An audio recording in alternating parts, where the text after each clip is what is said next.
Hey guys, what's up? This is Taylor Holiday from the Common Thread Collective.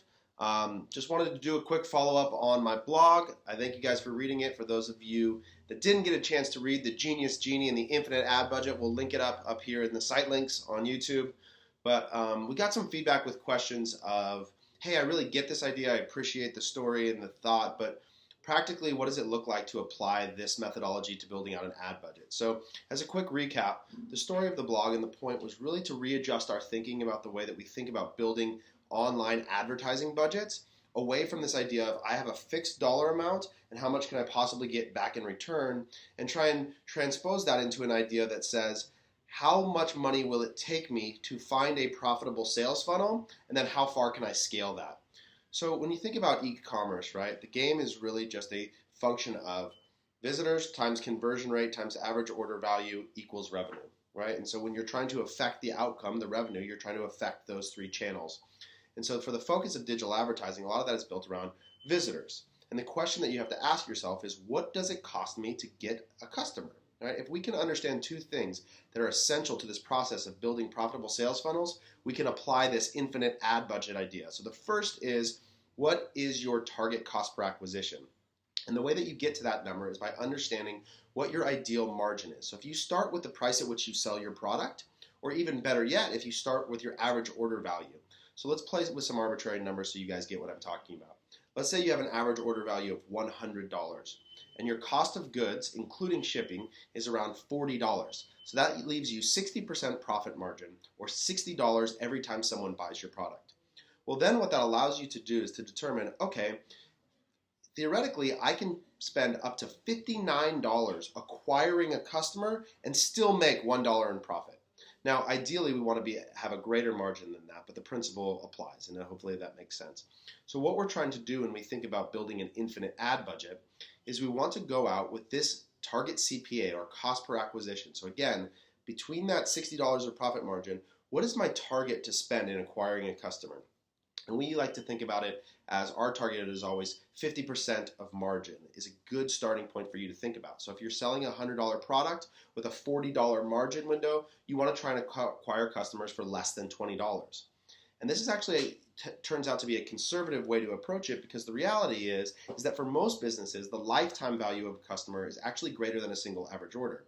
But for the sake of being conservative, let's focus on a single average order. So again, if we can go out and we can find a sales funnel where we're acquiring customers for less than $20, that's a funnel we want to continue to invest in. So we want to move away from this idea of, okay, over the next month I have $5,000. How much can I possibly get back from it? And instead, we want to go to this idea of, let's start very small, $100 a day, $150 a day, and let's test these different customer segments, ideally on Facebook, because that gives you the greatest distribution and the greatest targeting that you can have because of their data that they have available for their customers. You can set up CPA bidding within the Facebook ad platform, and you can literally watch on a day-to-day basis which of these channels is giving you back that target return. So let's say you start with 5 segments. Maybe you have a remarketing budget that you set up from people that visit your website. You have a couple of prospecting channels for leads based on attributes that you believe about your customer, and you set them up and you start them all at an even budget distribution, maybe $20 a day across 5 segments. And you find that this segment is performing the best, this segment is performing the worst. You basically act like a digital day trader and you reallocate the budget to the highest performing segment.